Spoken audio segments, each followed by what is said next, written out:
William Harris, 1610 to 1681, was one of the four men with Roger Williams at Seekonk in the Plymouth Colony during the winter of 1636.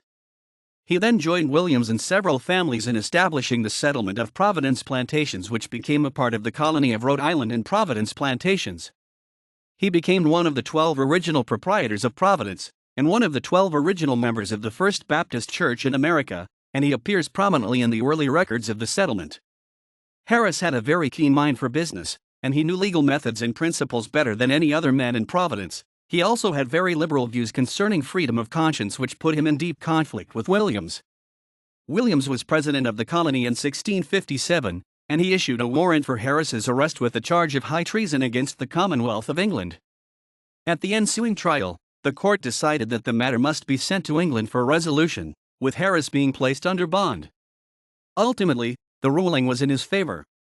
Harris was very active in town and colonial affairs from 1660 to 1676, simultaneously acting as agent or representative for interests that were inimical to the interests of the colony.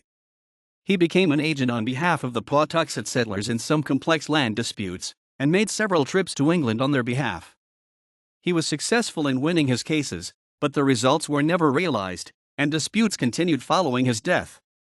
On his last trip to England in 1680, he once again represented the Pawtuxet settlers, but he also became an agent for Connecticut Colony in its claims for the Narragansett lands situated within the boundaries of Rhode Island, very much at odds with Rhode Island interests. During this trip, his ship was seized by an Algerian corsair and he became a slave along the Barbary coast, being released more than a year later after a very high ransom had been paid on his behalf.